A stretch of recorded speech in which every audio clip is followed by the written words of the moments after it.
Hello, this is Gary Crowley with DoItYourselfJointPainRelief.com, and this is video 1 of 3 videos for lower left side back pain relief. And this is intended kind of as a quick fix. These 3 videos are going to show you the 3 main culprits that generally cause lower left side back pain, and I'm going to show you how to release that. For some reason, the 3 things I show you don't do everything for you. Please do visit the main lower back pain relief page on this website, because I do run through basically everything that could be causing your lower back pain. So there's more than just these 3 things. I'm just showing you the 3 main culprits that I've learned are usually the ones causing your low back pain. Also, the techniques page on my website runs through all the techniques I'm going to show you here. There's only basically 4 of them, and there's 4 short videos that show you how to basically do them effectively, but I'll also show you in this video. So, so let's get to it. In video 1 here, I'm going to show you how to release basically the upper half of your hip here, the muscles that attach to your tailbone and your hip bone. In video 2, I'm going to show you how to release a muscle on the inside of your pelvis that is basically on the opposite side of these muscles that can cause your low back to hurt. And then in video 3, I'm going to show you how to release the opposite part of your leg that is often kind of reaching across and causing this pain here. So video 1, I am going to show you how with a ball we're going to release this upper hip of yours on this left side. Now I have an entire video called the tennis ball tune-up.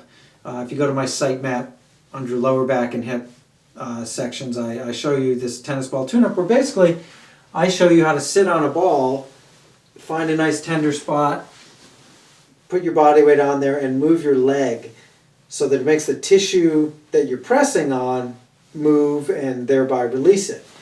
And I love tennis balls, but for this, and this will still work for tennis balls, by the way. So if all you have is a tennis ball, then you can get all your body weight on that ball and get that tissue to release. But lately I've become a fan of even a baseball or even a softball to do this technique, because I found it's a little easier for pretty much everybody to do, because some people have a hard time contorting themselves to do those positions I just showed you. So basically you take a softball and you stick it under your basically left hip, so you're just down from your hip bone. You don't want to be on the bone, and you don't want to be on your lower back.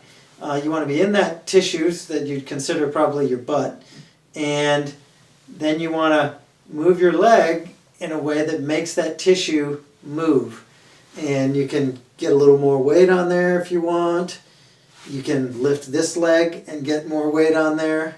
You can lift your upper body and get more weight on there. But generally, I find just kind of the weight of this leg and this hip is pretty good for releasing that tissue. When that stuff releases, you move it around, you find another tender spot, move that leg, and again, you want that ball pressing into one spot.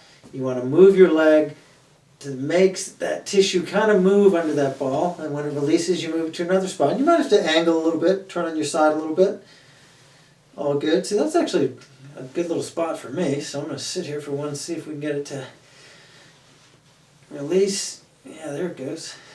Yeah, sometimes you play with the angle of your leg, but there's a good one, like right there for me. It gets that spot really well. That doesn't get it as well, that doesn't get it as well, but right there gets it, and there it goes. So basically, you want to play around. You can even come on to the side, get that tensor fasciae lata muscle, that little muscle at the side, basically on the side of your pelvis. So it's, if you're here, you might as well release that, and there it goes. So after you've done that left side, I want you to take a minute. I want you to self-assess, notice how that back feels, and hopefully it's a whole lot better just from doing that. But then while you got your ball, and while you're here, while it's fresh in your mind, just check out the right side for a second. It might not be as tight, but sometimes if this is really tight, the right side, it can be yanking on that tailbone and causing the opposite side to hurt. So you just want to check it out. If it's not tight, you know, no big deal.